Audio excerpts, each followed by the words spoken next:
What's up, everybody? Welcome back to the Pixelists Podcast, the podcast about all nerdy things we love and enjoy. As always, we're your hosts. I'm Will. That's Blake.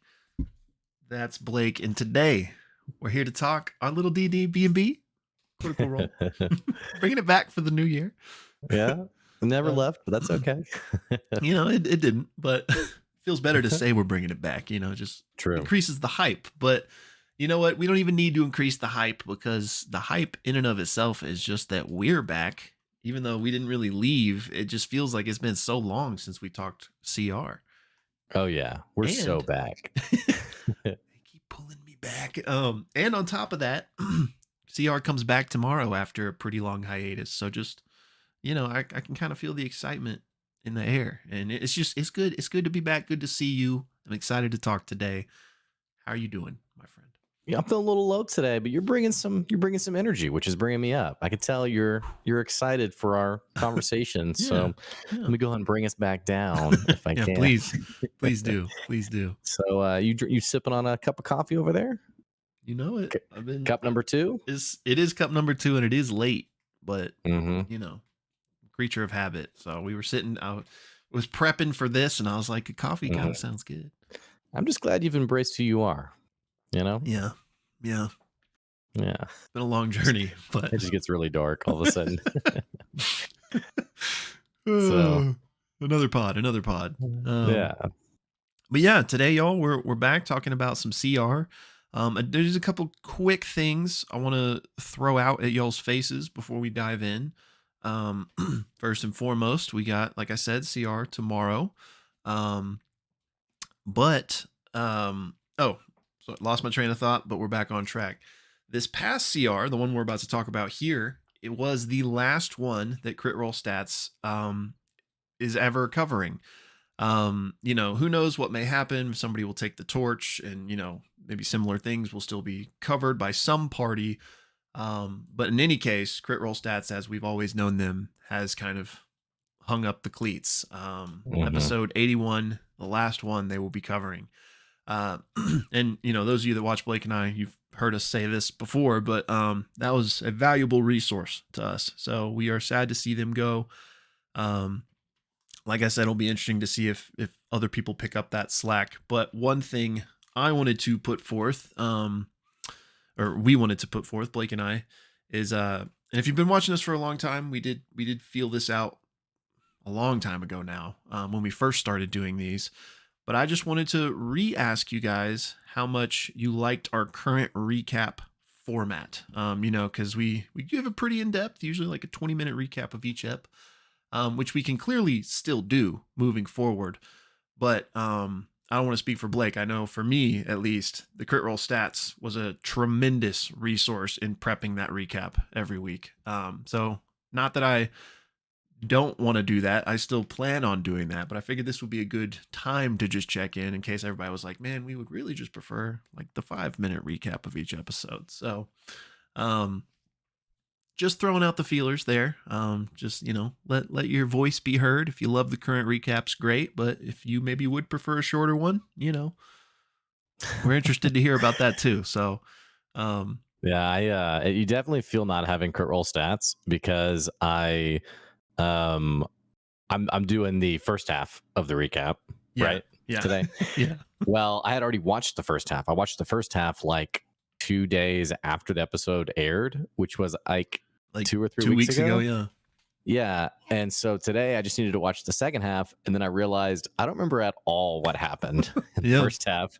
So I tried Googling to see, did anyone pick up the torch? They didn't, at least not for Google's sake. Yeah. So I ended up rewatching the entire episode just because I couldn't remember all the details. Wait. Well, Crit Roll Stats existed for this one. I didn't know that. I thought it ended. Oh no. Yeah, this was the last one. Yeah. So as you said that a second ago with your spiel, I was like, you mean to tell me that it was up for this episode? Oof. So yeah, big oof. But yeah, and this isn't coming from a place of Blake and I don't want to do the longer recaps anymore. I just figured this was a good opportunity to kind of revisit that and just get a pulse on what you guys would prefer. So yeah, let us know. Other than that, join the Discord. Like always, we've got a link down below. Apologies for it not being as active the past couple of weeks with, the holidays and everything. We actually haven't had our Sunday Funday watch party in, I think, 2 weeks. Gonna try to write that and get back to those as soon as this week, hopefully. We still haven't decided what the next thing we're gonna watch is, though, but keep an eye out. Maybe a little GDQ action. Yeah. Yeah, that was the next thing I wanted to bring up is this Sunday GDQ starts. Now, I don't know, Blake and I usually put out like a quick video every time. I don't know if we haven't talked about this, so we might do that. So if so, I don't want to give the whole spiel here, but very quickly, it's a speed running charity event, and speed running is just the act of completing games as quickly as possible. It's one of Blake and I's favorite things. I look forward to it every year. Happens twice a year, and it'll be a full week long. So starting this Sunday, it'll run literally 24/7 until the following Sunday. It's a great time. We made a channel in the Discord specifically for it to, talk and chat and hang out there if you're going to be watching. But again, that's coming this Sunday. We'll probably talk more about it in our live stream on Friday too, as that's like leading right up to it almost. Yeah, I'm glad you mentioned that. I mean, we just to segue a little bit. We do have a Friday live stream for us to kind of just hang out and chat with you all. So leading up to GDQ, you might jump into our stream on Friday. It's at 1:00 Central Time. And especially if you have any comments about Critical Role, Worlds Beyond Number, D&D in general, especially if you have DM questions. We got a great question last week about like the best race, for example, for new players. You can leave those in the Discord. We have a channel for it, or you can just comment on the video. This video is fine, and we'll be sure to talk about it in our live stream on Friday. Yeah, perfect. So I think those were the only things. So join the Discord. We're going to get the Sunday Fun Days going. Let us know about the recaps and come hang with us on Friday at 1, not 1:30. I'm getting better. Bro, you can't. I got to keep saying it, confusing people. It's a PR thing. It's like you just don't say it or else people think it. Yeah, my bad. But yeah, in any case, y'all, Happy New Year. It's good to be back. So, oh yeah. I guess so back. We're gonna keep doing that. All right, bringing it back. We're gonna talk a little Critical Role episode 81. Do you know the title of this episode? The Eve of the Red Moon. Which, yes, if you watched our last episode, there was some, title shenanigans. Yeah. This is, in fact, the Eve of the Red Moon. And whenever we do our recap, we'd like to do that as a separate, we'll cut it out and we'll put it up as a separate video. So if you're watching just that video, if you check the description of this video, we actually have a link to our full discussion. Or if you're listening to the podcast, wherever you listen to podcasts, you can check our YouTube channel to see our full discussion as well. But this episode opens up with the party really having some downtime before moving on to the big mission, the scouting mission of heading to RUIDUS. They're making some small talk. Laudna does reveal that she felt like she couldn't be around the shard because of Delilah inside of her.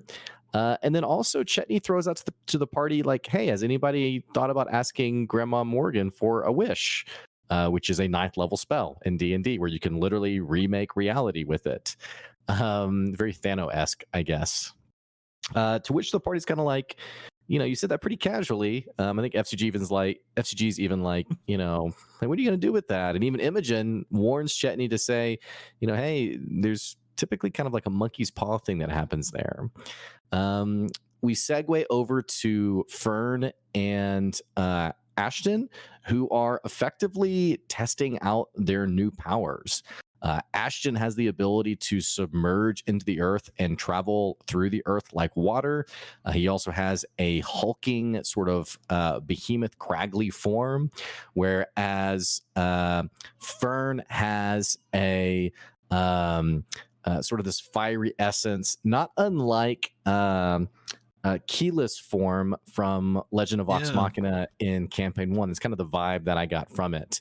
And just like Ashton can move through the earth, it seems like Fern has some sort of like very quick, almost instant movement that leaves these black scorch marks into the ground. They also test out their sort of chemistry together with their superpowers, which the players, it's actually a pretty funny bit of, they keep thinking they're going to like make out or something. But anyway, but they do test out their powers together. And there is one moment where Ashton's hammer, which has the jewel affixed in it from way back when they were on Asilra, Ashton has Fern hit it with a scorching ray, and the 3 beams of the scorching ray actually scatter out into 6 separate beams. Mostly satisfied, they head back to the group, and back with the group, they decide that they want to do a shared dream together. It is Imogen, F.C.G, Laudna, and Aurum, I believe, who want to do a shared dream with Imogen, as Imogen effectively wants to spy on the Bloody Bridge again, and more specifically on RUIDUS. We get a description of Imogen sort of like going through her memories, memories of Laudna, of her home, all these different things before eventually arriving on RUIDUS in this sort of like astral projection kind of way almost. And then goes through the surface of RUIDUS down through caves underneath RUIDUS and even flowing water. And Matt describes rivers and even like almost like an ocean of water underneath RUIDUS, as well as these teal crystals that are affixed within the caverns, before finally arriving at presumably the core of RUIDUS, where Imogen feels completely at home. And then Matt even asks her, do you resist or do you give in, basically? And she's like, I'm giving in. Her friends, the spell ends, her friends disappear, and Matt describes this feeling of basically being home, that she's never felt more at home than this moment. The party wakes up, including Imogen. Aurum, who we've seen to be somewhat suspicious of Imogen's intents with the RUIDUS power, asks, like, hey, you kind of lingered a little bit after us. What happened? Imogen kind of plays it off. Aurum rolls a nat 20 for an insight check and gets a whisper from Imogen on this. And then we get some kind of like a weird "Are we the baddies?" energy of Imogen talks about how she felt at home, and Laudna's like, "That's good, right? Didn't we say like we want to embrace it now? Like we want to give into it now?" And F.C.G's kind of like, "Yes, but that's are we the baddies? Like that seems like there's something off there." Meanwhile, this is a little bit out of order. I think Chetney actually did this beforehand, but Chetney goes to Morgan to get his wish. Knocks on the door. It's a speaking door. He tells the door that where he comes from, there are doors with names, to which the door asks, what's a good name for a door? He says the name Dorian and Bordor, to which the door says, that's a little bit too on the nose for me. And finally, he gives him the name Push Pull, Sir Push Pull, before welcoming Chetney into Grandmother Morgan's collection room. And basically asks for his wish to be, I want to be the greatest toy maker in the world, to which Morgan says, you will be notorious. And in return asks for something very small, a shard of Predathos for them to bring back on their mission. All this to say, he does reveal to the party that he did ask for a wish, to which F.C.G is like, I'm sure you wouldn't do anything that would, put us in jeopardy, and that it wasn't selfish at all. And Chetney's like, no, it definitely was selfish. It was totally and completely for me. All that to say, the party goes to sleep to prepare for the next day, but not before Aurum sneaks off and goes to Morgan's collection room to make a wish of his own, and effectively bargains and says, I will be your champion. I will serve you. I will work for you. But in return, my friends all have to make it back alive. And there's a bit of a clever wordplay back and forth with them before Aurum very deliberately says they have to all come back alive for this deal to take effect. The night ends, and I think, do we go to break before they head back? I believe so, right? Yeah, I think that's where it goes to break. Okay. Why don't you take it from there? Yes, sir. So We pick up basically the next morning, still at Morgan's house. The crew comes down and has some breakfast. Um, of note here is that there's food at breakfast, obviously, but Nanamori also has something for F.C.G to eat as well. So she tosses him this like silver orb with like etchings on it that like kind of look like faces, but you can't really tell. Orem takes a look at it and he's like, "Yeah, I don't think these are faces." So FCG eats it and then burps, and like within the burp you can hear like screams. So not entirely sure what's going on there. um but they have breakfast, everyone kind of says their goodbyes, and then we have Allura and Morgan kind of collaborate on the plane shift back to Exandria, Morgan helping with the whole time dilation aspect of it so that they didn't lose any time from coming here. So as this is happening, it kind of feels like a moment is stretching on for hours, but the party eventually kind of tumbles through space and lands back on the prime material plane, near the western encampment of the Hellcatch Valley. So from here, they can, see Ruidus, see the bloody bridge, and see kind of this ramshackle fortress a little bit away. And all around there are signs of battle and wreckage. Because warfare has begun, but it's still just been this kind of testing of boundaries phase where the Rylora are kind of staying guarding the bloody bridge. There hasn't been like a full on, butting of heads yet. They see all sorts of war mages, druids, banners, representing all the nationalities around Exandria, until they eventually enter the gates of this encampment, led by Allura. And as they enter, they are approached by a group of people who are flanked by a ton of guards. So, of these people that approach them, we have an orcish man who is well dressed, handsome. We have a female dragonborn with only one arm, wearing the tabard of the Taldori Council.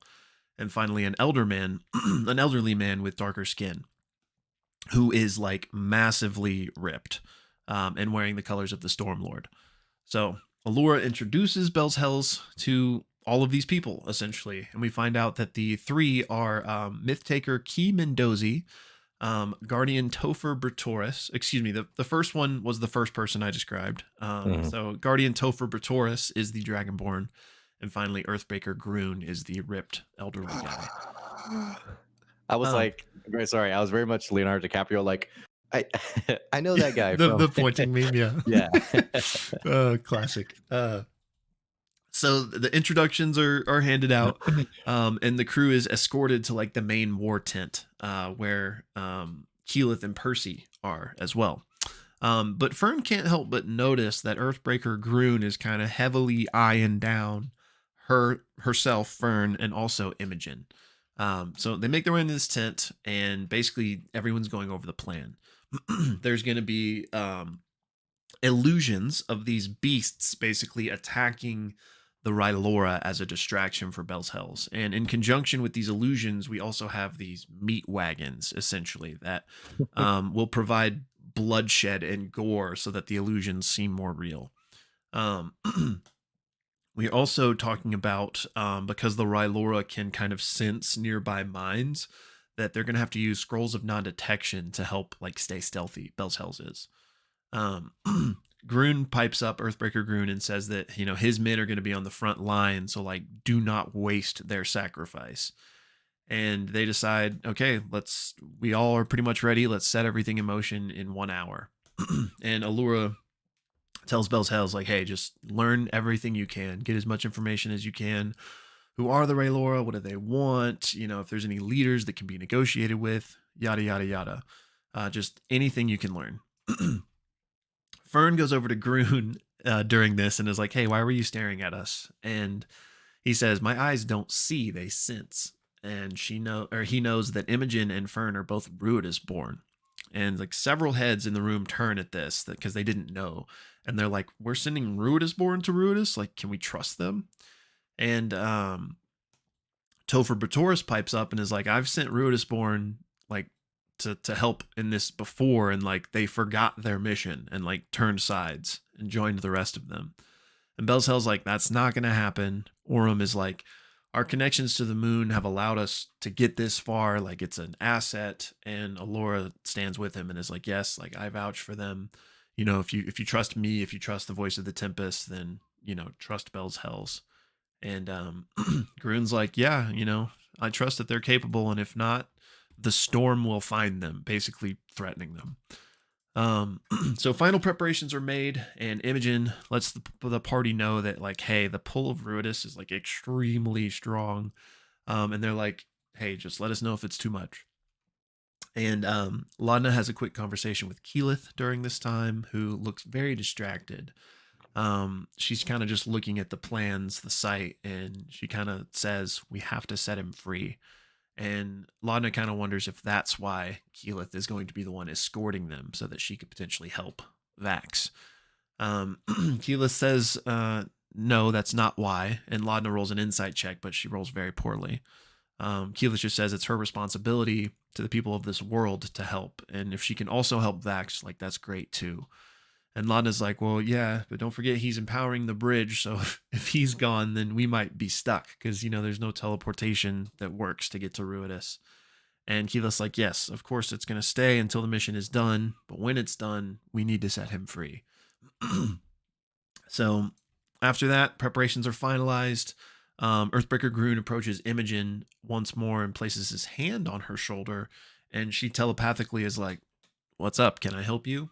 And his voice doesn't answer back, but instead a booming voice that says, you have my eye. There is greatness in you. Do not let us down.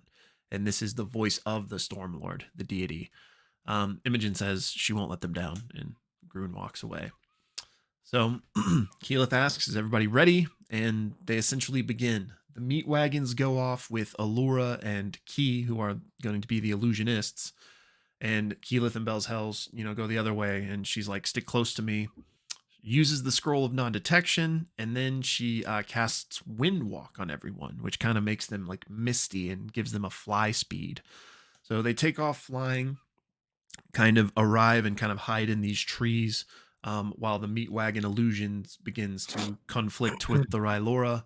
And Keyleth begins casting this spell, like basically causing this huge like storm to approach. So the party put on their kind of vanguard disguises, and the just everything kind of gets set off at once. And so Bell's Hells kind of take off towards the gates, hopefully using the distraction to go in unnoticed. And they make stealth checks with advantage and roll extremely well. And that's basically where the episode ends. Again, that was episode 81. The Eve of the Red Moon. If you're just watching the recap, you can find our full discussion linked below. But yeah. Great job. Let's get into it. You too, man. Oh, man. Feels like we are on the eve of something big. Of the Red Moon. Yeah, man. Like, for sure. That's citing back to the beginning of this episode. That's one of the reasons I guess I'm so amped, is because that left us on kind of such a big cliffhanger for this big moment. We're finally going to RUIDUS, and then there was like a 3-week hiatus with the holidays in Gandela. Mm-hmm. So tomorrow we're finally going to get to pick back up on this, and I'm real excited. Yeah, and I mean, sorry, go ahead.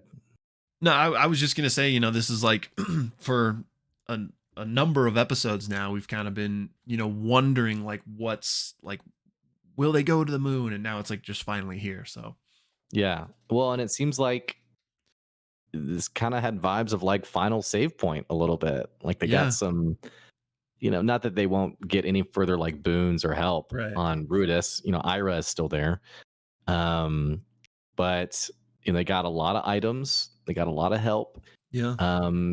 F.C.G got a weird egg thing, face egg that he consumed without much question. And I mean, and we also got some insights as to where Predathos may be, which speaking of egg, it seems like RUIDUS itself may be an egg, that Predathos may be down in the core of it. So we may see the party dungeon delving to reach Predathos. Yeah. I mean, I'm real curious what's going to actually happen, because you and I speculated on this, with Ludinus's plans. Like, is he trying to use harness V2.0 on Predathos. We know that he's been there for some amount of time, not a long time, but at least a little bit, and like nothing's happened yet. So perhaps Ludinus is dungeon delving to like try to get to Predathos, putting it simply. But we know they're just supposed to be there on recon. So like hypothetically, let's say Predathos is like in the center of the planet, like, and there's like a journey that you have to go get to him. Would Bell's Hells set off on that journey at this point with their current mission? Like, would they feel like we need to do that to get the correct information? Or would they be like, okay, that we're not there yet. This is just information gathering. So I just I don't know don't what to know. expect. I mean, I'm so curious what Ludinus is doing too. I mean, it's Yeah. been a few weeks, right? I think so. It's definitely been at least 2 weeks since the event where the party got Yeah. split, because I think it's safe to say it's at least been a week or two since that. But then, I the think whole it's probably, Feywild. Sorry, go sorry, I ahead. was actually say even, I think it's been a couple weeks even since they got back together. Yeah, I think you're right. So I don't like I don't know if it's been like a month, but I think it's safe to say it's been at least a couple weeks. So yeah, like what's going on up there? Is Mhm. there's seemingly like something else needs to happen, whatever that may be. Like, do you need to go push him until Predathos wakes up, or like what's they basically gained access to RUIDUS, but perhaps Predathos is still imprisoned in a number of ways. I don't know. Yeah, I mean, and I could see like the reason for them not ending their scouting mission, like going deeper, would be Imogen, I think. Yeah. The pull becomes so strong that Imogen either on her own goes into the cave system, and it's like, Lauden is like, we're not leaving without her. Like, we have to go Yeah. get her, or she's taken, or third option, it's just like, hey, we're here and there's no time. Like, we can't go back. Like, this is the only shot we got. For me, it's clunky if they leave and come back, I guess. This very much feels like final setting ish. Doesn't mean it's like, 10 more episodes. I think it could easily be 30 episodes. But it feels final setting esque for me. I think Dressar was about 20 episodes. Dressar was? I think it was. I think up to like episode 18 maybe was Dressar before they left. So I could very easily see 20 episodes here, and maybe there's some aftermath back on Exandria. I don't know. We've talked about, does Predathos get freed no matter what? So, does this arc end with Otahan maybe? And then Ludinus and Liliana are back on Exandria with Predathos freed, and it's like we got to go face them. I don't know. I mean, we're definitely in the tail end of the campaign, though, or I shouldn't say definitely. We're in the I want to say like the stakes are there. Like, there's a straight line towards like the big climax. But then again, I kind of felt that way before like the Shattered Teeth and Feywild stuff happened. So I guess there could be some things that still happen along the way. Yeah, I mean, it's so hard to say. Like, this is a conversation we've been having like the whole campaign, because like it it feels like if Matt wanted to, there could be 10 episodes left. Like, if that's what he was, if that's a story he was wanting to tell, and obviously that would be the shortest campaign there's ever been if it was only 90 episodes. But it's at the same time, I mean, it's a D&D campaign. Obviously there's these big things happening that seem like, oh, that's gonna be the climax in terms of like a narrative. But it could, like, similar to how Matt could end it in 10 episodes, he could end it in 200, like that's not going to happen. But if he wanted to, like, this could be the first third of the campaign. So I really don't know. I agree with you in the sense that, like, it feels like we're in the end game. Like, we're clearly going to RUIDUS.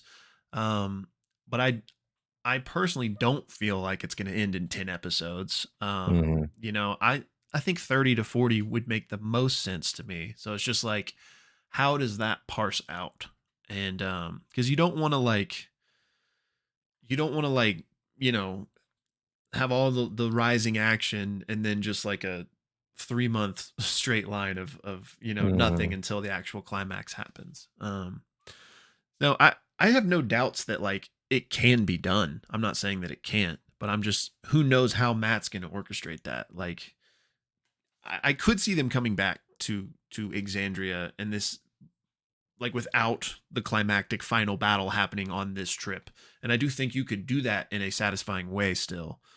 Um but I don't know. I'm kind of rambling here. It's just the same thing we've talked about several times. I don't know what to expect in terms of like, is this it? Is it all popping off from here, or could we have quote unquote recon mission come back and then things pop off after you know whatever. I guess the reason I don't see that happening is because as a recon mission, it creates a nice explanation for the Deus Ex Machina not to happen. Basically, Yeah. Orem said it really well. I think he was talking to Ashton a few episodes ago, but basically was like, "Hey, we got to get it together because like this is it. Like, there's no one coming to save us. Like, it's just gonna be us." Yeah.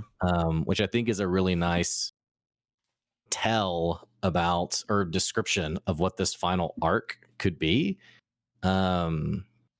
So I don't see it being an authentic recon mission in the sense of like, then you have to explain, okay, so why is Keyleth not going with them? Like why is no one else going with them? So I do wonder like what other stories we're going to get about this time period, for lack of a better phrasing. Like we still don't know like where the rest of I guess Percy was there and Keyleth was there, but like I'm very curious like Pike's reaction to all this. And like I'm surprised Pike's not there with like the gods seemingly at risk, which makes me wonder like what's going on with Pike and like what other stories are being told. So I'm also curious like what other side content they might create out of all this, because it's a very like ripe setting, if that makes sense. Yeah, certainly. And I agree that like I think something is going to happen on this recon mission, for lack of a better word. Like something's going to go wrong, or like like it won't be simply we collected the information and we're coming back. Like I don't think in any universe that happens. I'm just not sure if like this directly leads to the end, or if there could be, like maybe there is a big Autohan fight and maybe Predathos gets loose, but now it's like, okay, well, we got to go back to Exandria now and, deal with the fallout or whatever. So, but I totally agree with you that it like something's going to happen on this recon mission. I don't want to say necessarily that like the Predathos fight happens. But yeah, I think it's way too primed to set that up, especially like you just mentioned, since like it's kind of neat to not have like all of Vox Machina and all of the Mighty Nine. They've been secluded, which is nice, for the DM and narratively to like set up their own stakes. Yeah, and I wonder, I like, not to repeat this, but I do wonder what Ludinus has been doing, but I also wonder what Iroh's been doing. Like at some point we're gonna get some insight there. I mean, we know Iroh's been on RUIDUS for the past month-esque, I guess, month-ish, excuse me. And seemingly either is working undercover or has found like a tribe within the Red Lauren who maybe aren't so loyal to Predathos, which sounds a bit unlikely based on like the definition of who they are, but maybe not. I don't know. So I'm very curious to see what Iroh's been working on and what his end game is, because he's a full-on agent of chaos. Yeah. So and not even to mention like do we think we're done with Fern's story? Do we think the Sorrow Lord Zethуда is the Fae gonna is the not the Fae, the court, Unseelie? The Unseelie court, are they gonna show up in some way? I don't know. I mean, I'm very curious about all that too. Yeah, I don't think her story's done, but that being said, you never know what might be picked up in the reunion, like the Mighty Nine reunited. Like it could be like that's where Fern's stuff is handled. So like that's definitely possible, but I definitely think that like that whole thing is not just a nothing burger. Like that's Hmm. which is we've talked about this, but that's almost a reason why I think we might see Predathos actually get loose and then kind of deal with what that means. And for example, the Unseelie like trying to, cement their new position with this Hmm. power vacuum, and then that's kind of how Fern's side of things get brought back into it with her dad and everything. But again, like that could easily be a reunited thing, or something we talked about in a previous episode was that could even be like some campaign 4 set dressing, not the Hmm. Fern part, but just dealing with the power vacuum. um but yeah, I mean, I don't know, it's so hard to say, I That's going don't to be want our episode. It yeah. depends. I Here's what I'll say though, and I just and not that anyone was questioning this, but I think like I have faith in what Matt has planned, and I also think that he's left room, like it's not all set in stone, obviously. Yeah. So I think it'll be interesting to see, but I really like your point about Ira, because like I definitely see that coming in. Like I don't think that would be a Bell's Hells Reunited type of thing. Like I think that shoe is definitely going to drop, and that might Mm. even be the inciting incident that causes the simple recon mission to kind of go awry. Like whatever Hmm. Ira's cooking up. Like that might be what I'm most interested in, honestly, because like, Hmm. is he secretly allied with Ludinus? We've thought there's been some conversations. I'm like, how old is Ira? Was he the one? Um, or is he just completely rogue, completely chaos demon after his own goals? And if so, how do those conflict, or do they align with what Ludinus has got going on? Oh, and I remembered a train of thought about the Rylora, and you were talking about like, could some of them be like not maybe like not on board with the whole Right. Predasos thing? I'm curious if even like how much of an awareness do they even have? Like, because they might have a Oh. full awareness. They might know that Predathos, we Oh, were that's imprisoned up here interesting. for this. But like, what if they're just like a society that this is the only life they've ever known? Is Yeah. they've been trapped on Okay. this planet and they just live their daily life. Sometimes they get Yeah. summoned by sorcerers, you know. But like maybe they don't even know about Predathos, but maybe they do, So, but I There's do think definitely there could room. be, even Yeah. if they do know, I think there's gonna definitely be like factions, Hmm. you know. No, that's a great insight for sure. Is what do they know, and how much is like oral tradition or like Yeah. legend within the society, and like how much is like cut and dry, like this is what's true. Because that would be really interesting, and it's an interesting like narrative piece too of like um not like a hierarchy on Ruidus necessarily, but just like it does feel like it does feel like they're not stepping into like a red dusty Mars-esque surface with Mm, like, where do we go? Here's a cave. Oh, we yeah. found Predathos and there were some bad guys on. Like, it does feel like Matt is really designing, and we've seen that as much in his previous with Imogen, projecting to it and seeing like wildlife Yeah. and landscapes. And so I could definitely see there being like a hierarchy of some kind, or like you put it, just very different factions who maybe have different understandings of Predathos, or maybe even different intentions towards Predathos. Um, Yeah. I because I mean, mean, yeah. some of them could blame Predathos for Right. we've been doomed here because of Predathos. Yeah. Totally. I'm fascinated to find out more, because like that was hundreds of years ago when he would have been Mm. imprisoned on Ruidus. So like, and one of my theories is that, Thousands, right? Or at least a yeah, thousand. yeah, I think so. So like a long time, right? Yeah. And like you just mentioned, there's like its own unique flora and fauna. So like there's life there. Um, and one of my theories was that that life is just the life that was on Exandria that was used to imprison him. Like, so like Hmm. the Tishtan is Hmm. I put a video out it was a while ago, but about how the Tishtan might be the Rylora, and they just like got Right. transformed after all this exposure Right. and time up Yeah. there. But like if like because maybe that's just evolution, you know? Like are these Rylora the same ones that were imprisoned at the same time as Predathos, and they've lived thousands of years, or is it just their descendants now? Like the original ones died, and you know just the Mhm. evolutionary process has turned them into what they are now. And if it's the latter, then like, yeah, how much of an oral history is there? Do they Mhm. know, you know, that this is what happened to them and this is why they're trapped here? Or are a lot of them Mhm. just ignorant because it's been so long? I'm just very curious to find all these things out. Also, what I'm interested in is they got, you know, catapulted out into space. They got yeeted.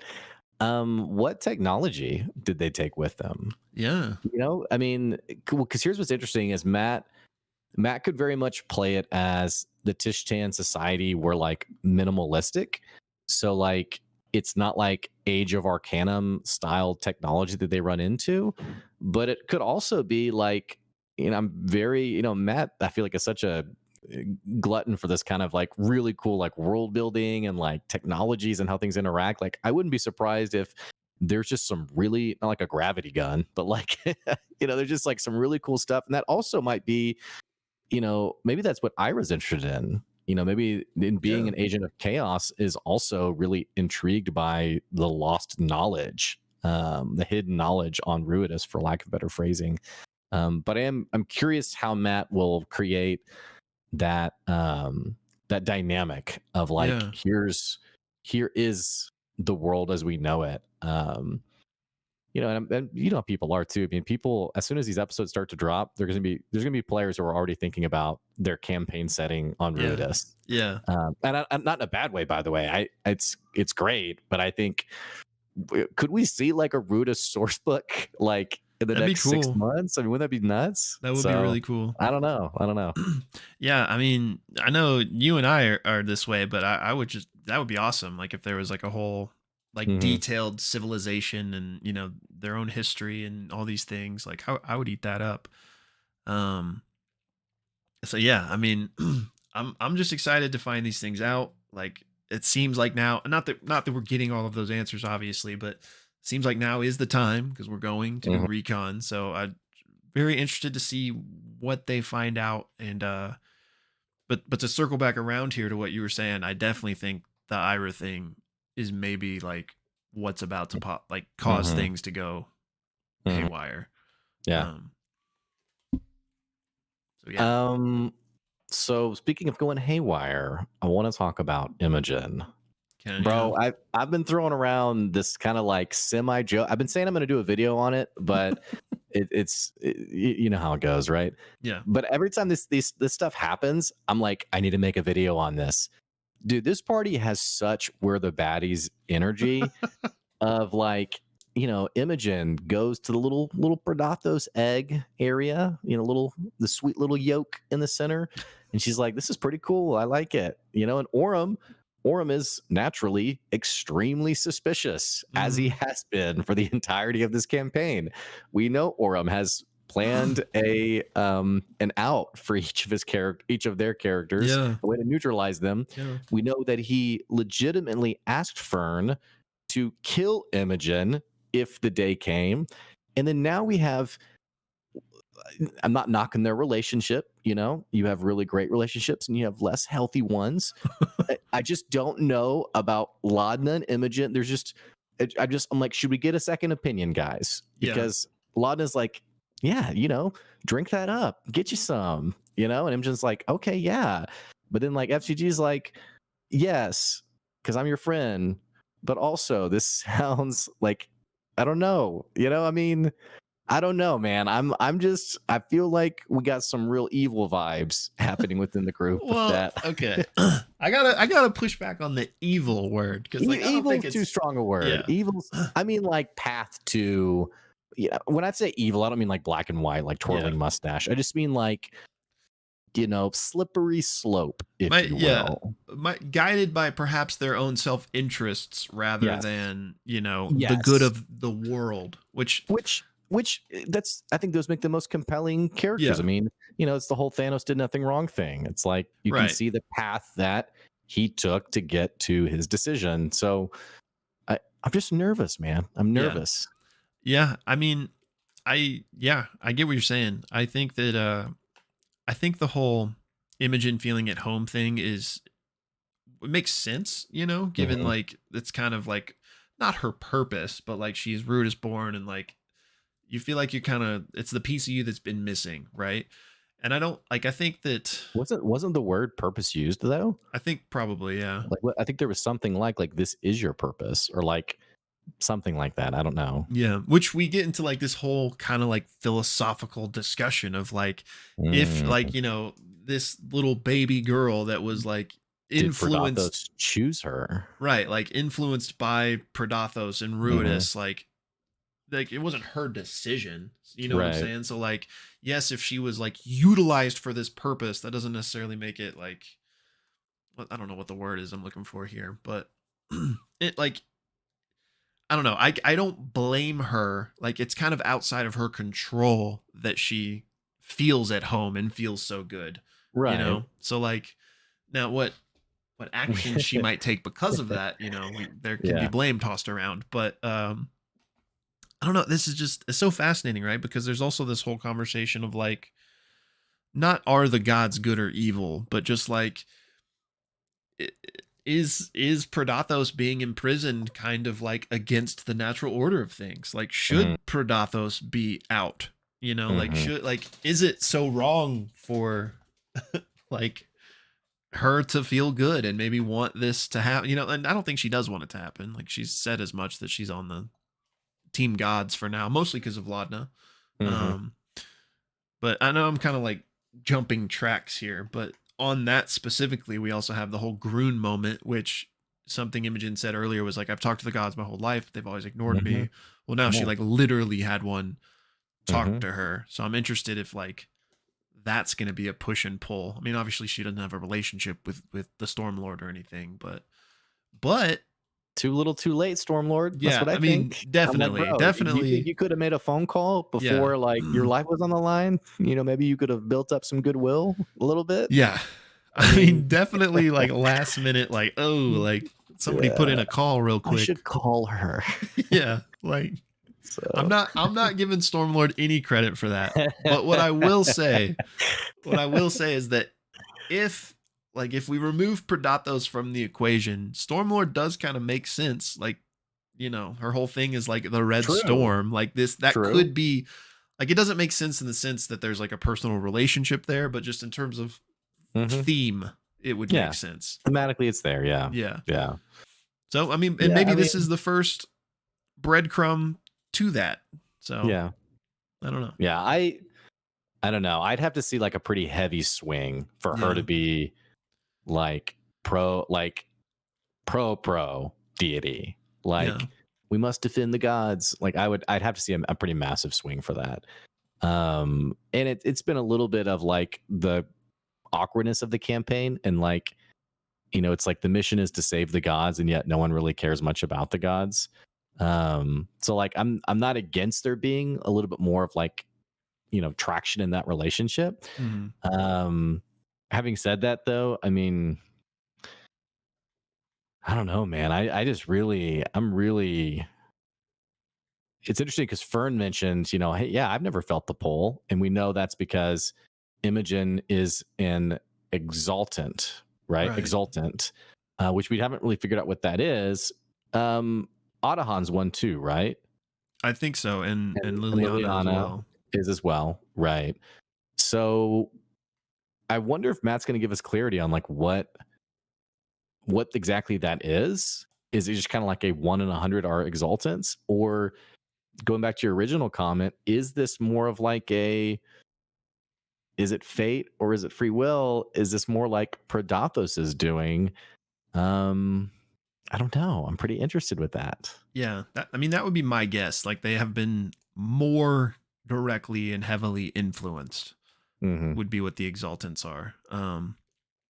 But why is it random chance or was it Right. deliberate, selection? That's Well, interesting. knowing how powerful um, Imogen, Adahan, and Liliana all are, Yeah. well, then actually, I was going to say maybe Predathus chose them, knowing how like their natural affinities, so to speak. But then again, maybe Predathus's touch is what led them to be so Yeah. proficient. Because I mean, Adahan, before she even met Ludinus, was what was her title? Like she had a reputation. Yeah. I don't remember the Um, title off the top of my head, but she was like a war hero. yeah, huge war hero. Yeah. Right. So curious about that too. Yeah. But Yeah. um, I don't, I guess never say never. Like, who knows what could happen. But at this point, I don't see a turn from Imogen. Like, I don't see Imogen explicitly to the length of like, I'm going the other way from you guys and like mhm. betraying you. I think there obviously could be like some interesting narrative tension and stuff with certain like small situations like, hey, we gotta go, and Imogen like is like, I can't leave, like, or like, Mhm. I'm not leaving, like maybe something like that, but not something like, I'm gonna cast fireball on Bell's Hells because like we are diametrically Mhm. opposed on this. I I don't think know. her I can maybe mom see could like be more a the interesting thing. yeah, true. I was gonna say I could see like a little bit of a Civil War esque moment, not like full blown combat, but like not unlike the end of episode 3, I think, in Calamity, where it was like,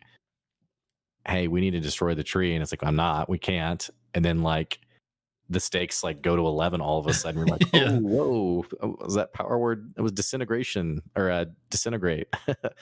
So I do think in the next 10-ish episodes, we're going to see some kind of meaningful encounter, like something. I'm just thinking in terms of like pacing, it would be weird to. This is with the presumption that the campaign ends with Ludinus, which it may not. I'm just presuming he is the big bad, but again, may not.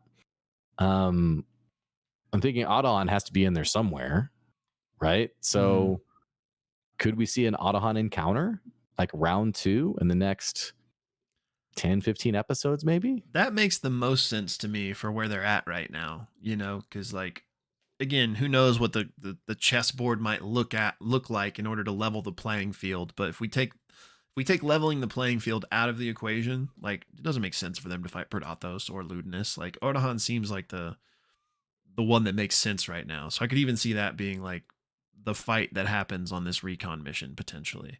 But I'm also just curious, like, what Adahan's plans are, because we know Mm-hmm. she's aligned with Ludinus, but like Mm-hmm. kind of she's not really, like, she's not doing it for the same reasons he is, because of her conversation with the Unseelie that we were privy to. Right. And we also, if we remember, she's not just like a lackey. She is the leader of the Paragon's Call, like the Right. massive like mercenaries guild or whatever organization, whatever you want to call it. So, Right. um, What does she want? Because like we right. saw that conversation with the Unseelie, but it doesn't, to me, it doesn't feel like she's that's what she Mm-hmm. wants. Like, she wants the Mm-hmm. Unseelie to, she wants, we did this last time, but Salt Soramon, whatever the guy's, Saminar. Seminar. Like, I don't think she's all in it to get Yeah. Saminar a lofty Right. position. Like, maybe she is, maybe she Right. like worships Saminar or something, but like, so like, what does she want? Like, what, like, is she just Right. purely in service to Predathos? And if so, wouldn't she just be aligned with Ludinus? Like, so that's a big Yeah. question mark for me. Yeah. There's some other question marks. Namely, are we going to get some background on F.C.G. on RUIDUS? Like if we're encountering some pre-Age of Arcanum tech, could we get some kind of Hmm. tech that's insightful for F.C.G. or utilized in some way? I mean, not just in terms of like power up, but I mean, like we still don't know his full history, Right. and I feel like there's more. There's another shoe to drop there, but maybe there isn't. Maybe it's maybe Matt's satisfied with like the heavy implication of it. Um, but I don't know. I feel like there's definitely room for like a more fleshed out of what's going on there. I don't think there's another shoe to drop insofar as like there's another like reveal hidden Mm-hmm. within that information. Like, like, oh my gosh, what, like, FCG was Mm-hmm. Ludinus's personal assistant. Yeah. Like I don't think it's something Yeah. like that, but I do think there's prime story to be harvested Mhm. there still. Now, so will that happen on Ruidus? I'd probably lean no, but I mean, I guess who knows who's up there? Like, who knows? Mhm. We know Ludinus uses that kind of tech, so like maybe there are some things up there that could give us some information. But I think we're more primed just for the grand story that's happening in some Imogen stuff. Mhm. Um, which I know we've been just kind of going off on this one kind of subject the whole time. Just as I know we might be running out of time here soon, I do want to talk about a couple Mhm. other things, unless there's anything Yeah. else in this No, no, vein that you're you good. wanted to Yeah, talk yeah. about. Okay. um, one, the Grandma Mori stuff, which Oh man. um, I know I you loved were it. talking about the wish spell. I didn't make the connection that that's what it was. Do you think that is what Oh, it you is? don't think I thought she had the means of doing the wish spell. That I mean Yeah, I that mean, that makes sense. And I mean, if you're gonna draw a mechanic to how these archfey hags or whatever do these things for people, then that would make sense. That just like never crossed my mind. It never clicked for yeah, me. and maybe it's unfair for me to even jump to that. Maybe it wasn't that. Let me see. And Um, to be clear, I'm not saying that that's wrong. I just was bringing up that like triggered, not triggered, that like clicked for me when you said that, because I had never like considered that like yeah, to I be the mean, mechanism. I'm I'm pretty sure it's like the most powerful. When I said this may have been my Thanos description of like remaking reality. I don't know what the actual description says. Yeah. But there's it's involved in my current campaign is why I Mm. assumed it. I need to just find a description here of it. Um, wish spell 5e. Here we go. Okay. Wish is the mightiest spell a mortal creature can cast. By simply speaking aloud, you can alter the very foundations of reality in accordance with your desires. Then there's like more like mechanical stuff you can do. Yeah. Um, So I mean, it would make sense. I mean, clearly it's D&D. It like the hags. mhm, Again just gonna. I don't want to use the same word in my description here. So the hags' power to mhm, adjust things could easily be just following the rules of 5e wish, but it could also just be this is something that hags can do, and the mhm. DM could just make mechanically out of that whatever they wanted. It is very hag-esque, Yeah. right? I mean, it's just hags are tricksters. I mean, I had a moment in one of my campaigns early on where there was sort of like a what do you want? Now here it is in return, but with the consequence. So Right. I could see it being just that, but based on Travis's wording of calling it a wish and knowing the power of Morrigan as an archfey, Mhm. I'm suspicious that it's not. That I would think that it is the wish spell. Um, but yeah, I didn't even consider it wouldn't it be. But now that you're talking about it, I can totally see that it's not. But yeah, I mean, who knows? But I was like, oh yeah, that makes sense. I never thought of that. But so okay, so two Chetneys, and I'm not looking at it now. And similar to I know you rewatched it, but similar to you prior to that, it's been like 3 weeks since I saw that Mhm, part. mhm. Was his wish wasn't it like, was it to be the best or was it to be the most famous? Do you remember? Oh man, I did just rewatch this like 2 hours ago. I think he said, "I want to be the greatest toy maker the world has ever seen," like something like that. And then grandmother Maury notably said, um, like smiled and said, "You will be notorious," Mm. which notorious seems to imply something a little negative there. Yeah.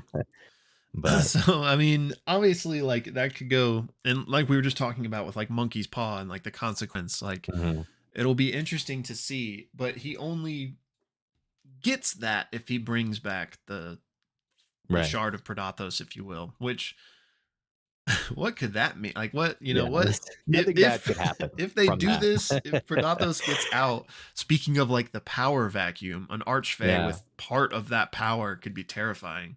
I just Um, love the hubris of this character and how Matt's created this. just some of these like subtle details just came together so well. Like we know she's a collector. Yeah. She collects these cool artifacts. What greater artifact for her collection than the shard of the literal God Eater? I Yeah. mean, I just love it. Yeah. And again, what could go wrong? No big deal. Sure. Right. Yeah. So So I would love to see that. Now, like, if that all happens, like, I don't think we would like get a front row seat to like what that mhm, means, but it could be like a cool in mhm, campaign 4 kind of in the background some information about like mhm, this happened and you'd be like, "Oh, is that because?" Like I think that could be a kind of cool thing. Um but yeah, I mean, I liked that Chetney asked for that. I thought it really made sense for his character in terms of the whole like mhm. FCG being like, well, if he did, I'm sure it was to help Yeah. everybody, you know, like um No, it was totally for me. yeah, 'cause, I mean, it plays into everything we Mhm. know about Chet, you know, kind of wrestling with his own mortality, wanting to Yeah. do something, wanting to leave a legacy. Like this was his way of maybe like shortcutting that, like make me Yeah. so, you know. And again, strike two for we're the baddies. You know, I mean, just another I mean, feather in the cap I on get it. what you're saying. I get what you're saying. It wasn't it's definitely not a selfless wish, but I again, not that you were saying this, but I don't think it's an evil thing that he did. I think it's a human I thing. think well, things can be wrong and evil without being intentionally evil. I mean, But he's you would use the he word did it. evil for that? I would use the word. Well, I don't know. We don't know the outcome, so like hindsight's 2020.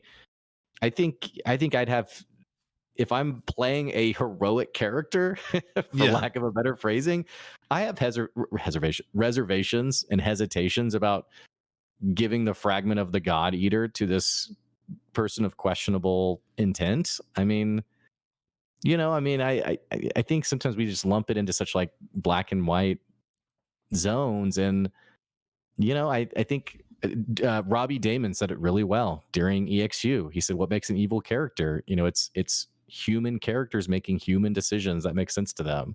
And that's he was explaining like when he thinks about playing an evil character, that's his Yeah. process. Now back then, I thought it was like maybe a sneaky reveal that he was going to become evil, which it wasn't. But I mean, could Morrigan be wanting to like use this to consume the other archfey? Like, I'm just very. It just seems like more bad could happen from this than good.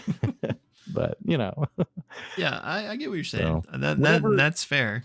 and whatever evil intention she may have, which she may not have any, she'll have Orm there to help her do it. So Right. you know, Well, that's what I wanted to talk about next is I was slightly surprised by that one because I'm wondering what does he get from that? We don't really know. It's just that he was empowered by her in some way. true, but he's just the dad, man. He's just a good guy. He wants to see his friends make it out. He wants his friends are his family. He wants his friends to survive. I thought it was very noble, even if he got nothing out of it. I think it was very noble and very on brand for his character. Yeah. I mean, I don't know how mechanically it makes sense. I mean, like, I don't know how Morgan's going to protect the party, so to speak. Um, Yeah, that's what I'm curious about cuz like the way it was worded was that like he would be more capable, right? Like in order to protect them type of thing. yeah, yeah, something like that. But Yeah, then like I'm just curious what cuz like for this deal, he gets the benefits right now because he needs them right. to so like Yes. is this going to be like a literal like Aurum buff and not saying this is what it is, but is it going to be something like here's, +3 to all rolls, because bless of the Mhm. Morgan? Or is it more like Less of the something Morgan. like something you call upon like Yeah. things are looking really bad. I'm using my boon from Sorry. Morgan, which not that Right. not that she's going to appear on RUIDUS, but more in line with how she showed up and saved them when they were escaping from the Unseelie situation. Mhm. Mhm. Is it more something like that, or is it like a literal like Aurum got beefier, like he got some Mhm. stats? I'm curious. Yeah, he's jacked. He's Yeah. just woke up Which with an 8-pack. I'm glad he like made sure on the wording of like we all have to come back. Like alive. Which I'm curious. I mean, there's also the whole element of like this is Fern's grandma, and I mean they made the deals of their own volition, so like I don't think that like she'll just wipe them away. But I wonder if there will be any like they're gonna be like less intense because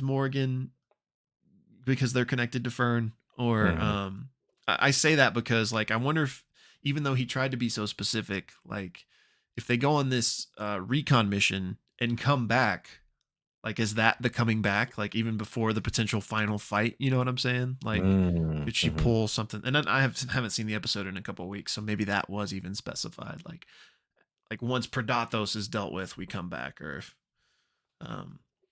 but yeah, again, I don't know if Morgan would like pull something like that on one of Fern's friends. Like if it would be more, okay, no, obviously he meant this. But then what do you think? Assume that all happens. What do you think that means? Like, is he just going to live with her at Ligament Manor and be her little butler boy? Or is he going to like, be like the harbinger of chaos and have to like, go kill people for her? And like, like, I wonder just what that entails. I mean, there's no limits on one's desire for power, man. And I do wonder Maury's in game, and we know that deities have champions. Maybe this is enticing to her because it's a step towards godhood. Yeah. I mean, she wants the shard of the God Eater too. I don't know. Like mechanically, I apologize, can't give proper credit here because I was just randomly scrolling, but someone maybe it was in our Discord actually. I thought it was on Reddit, but now that I'm saying it, I can't remember where I placed it. But someone else mentioned like maybe Orm takes a point in Warlock, and Morgan is his deity, which I thought was an interesting take on it. That would be like I want or his patron, excuse me. If that happened, I wonder if Orm would just be a level higher than everyone else. Because like if it's just like his next level is in Warlock, then he didn't really get anything. True. It would just purely be a flavor thing, which there's nothing wrong with that. But like, well, Matt's been known to homebrew like feats and stuff, so I mean, could be he just hasn't revealed it yet. But anyway, I will say we're about out of time, unfortunately. Yeah. I think that's pretty much all I really wanted to talk about. For all intents and purposes, this was kind of a preparation episode, so it wasn't too much to like dissect. But yeah, again, tomorrow we're gonna get to find out more about this stuff. But y'all, let us know your thoughts on all of these things. I would love to hear y'all's speculations on these wishes, but also all the RUIDUS Predathos stuff we talked about. Anything else you wanted to skedaddle doodle on? You just owning that? Yeah, just gonna take that one. Okay. Well, yeah, y'all. Again, just to rope it back around here, join the Discord. It's the best place to chat with us, and we'll be having our Sunday Fun Days kicking up soon. Oh, meant to say this at the beginning, but I think Fantasy High Junior Year starts tonight. We won't be covering that like we cover, Critical Role and stuff, but I've been making my way through Fantasy High season 1. Making my way.